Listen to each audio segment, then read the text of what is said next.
My own brothers died tragically as well, truth be told.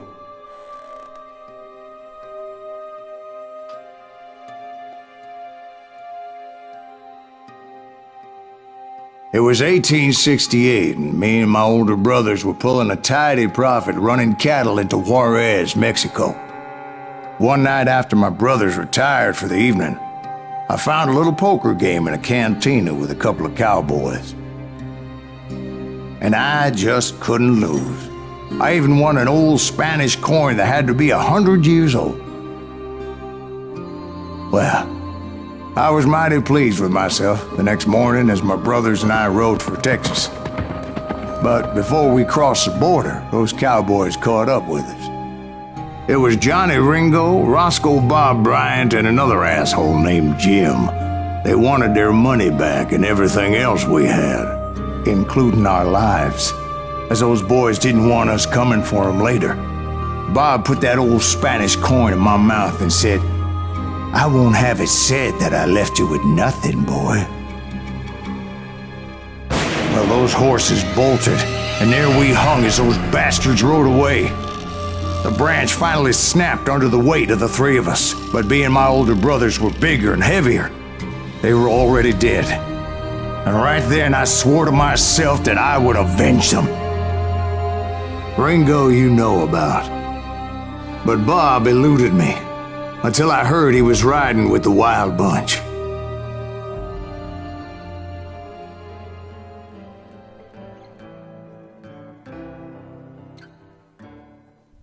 I'd been on their trail for months, ever since they left their hideout in the Bighorn Mountains. Led by Butch Cassidy, they were a loose association of outlaws who robbed banks and trains from Colorado to Montana. Among them was the Sundance Kid, and that murderous hombre I was tracking, Roscoe Bob Bryant. Were you a part of that giant Pinkerton posse after the Wild Bunch? No, boy. A circus like that would have slowed me down. Besides, I wanted Bryant all to myself. I'd heard about a large shipment of gold being transported to Wilcox, Wyoming on the Overland Flyer. I figured the Wild Bunch would likely hit such a treasure, and by God, I figured right. They blew the bridge with the intention of forcing the train to stop. Well, I assumed the Wild Bunch was likely in the still intact part of the train high above. I was determined to make that sumbitch Bob pay for what he did to my brothers.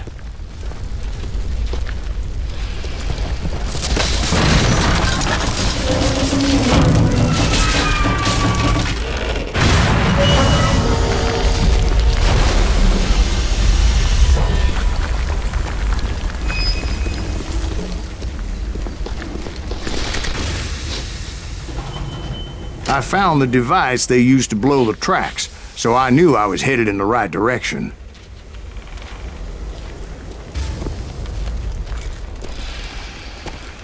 My ears are still ringing from blowing up that bridge. What'd you say? Well, I made my way off unscathed and came upon a few members of the gang and had no choice but to dispatch them. From there, I had to negotiate an even more precarious route. But first, I would need to get my ass out of there.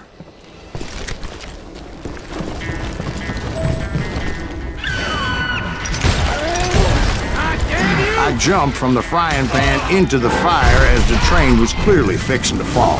I had found the gang, but in order to find old Bob, I needed to fight my way forward past a whole passel of desperados.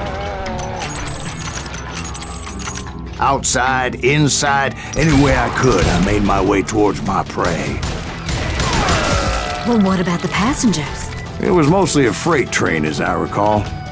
There were no passengers aboard that day.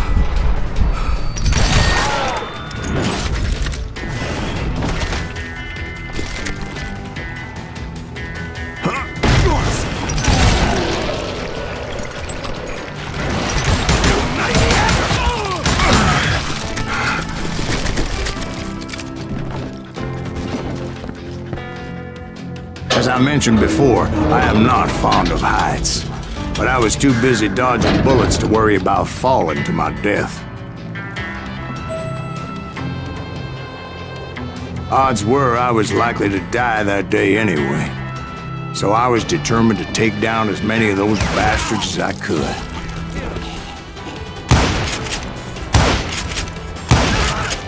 You can run! Can't hide forever!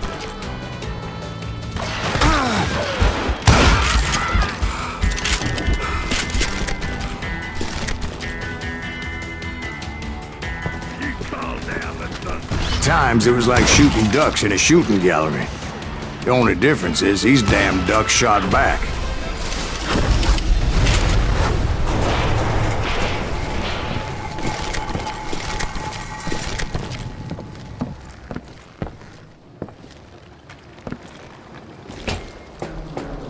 I kept hoping the law would show up and give me a You hand. mean like that giant Pinkerton posse that I read about? Did they come riding in, guns a-blazing to help?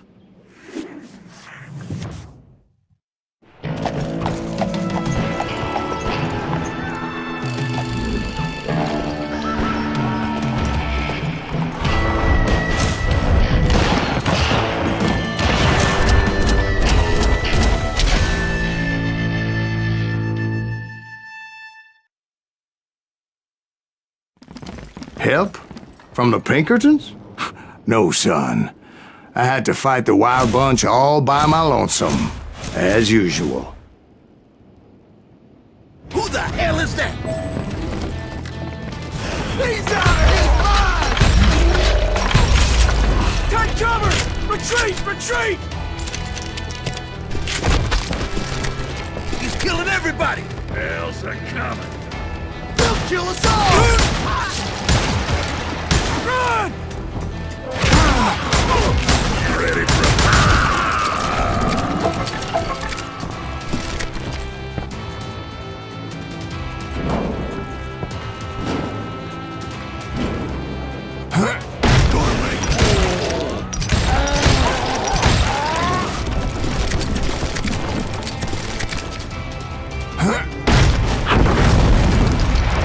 My guess is those dime novels didn't portray this as it happened, did they?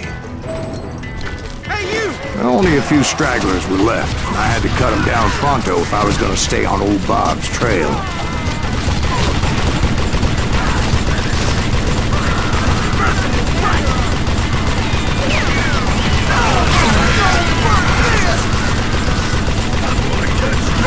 If you wanna live!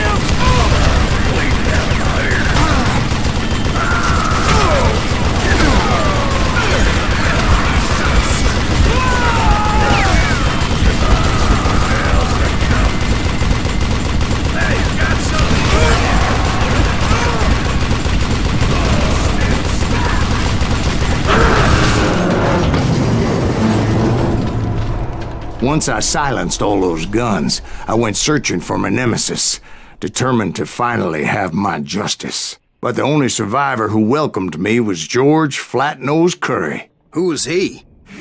The fastest gun in the gang. Right after Sundance, I mean. And Kid Curry, and maybe Elsie Lay. Though some folks might dispute that.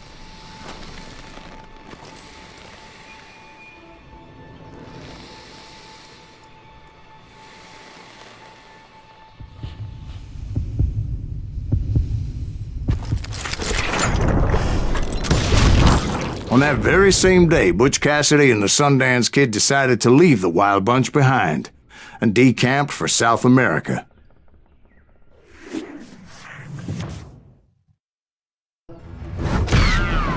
They ended up living down there for many years, but I'm sure you already know all about that. Bem, pessoal, por hoje é só. Como sempre, se vocês estão gostando do material, não deixe de se inscrever no canal, habilitando a opção de recebimento de novidades através do e-mail. Vocês recebem uma notificação todo vídeo novo postado no canal. Cliquem aqui no gostei e, se possível, adicionem a favoritos, que ajuda bastante. Não deixem de compartilhar com amigos pelo Facebook, o Twitter, o Google Plus e outras redes sociais. Como sempre, todas as minhas outras redes, incluindo o Rapture e Steam, estão aqui no final da publicação. Críticas, dúvidas, sugestões, etc. Aqui tem a opção de comentários. Muito obrigado, falou aí, tchau, tchau!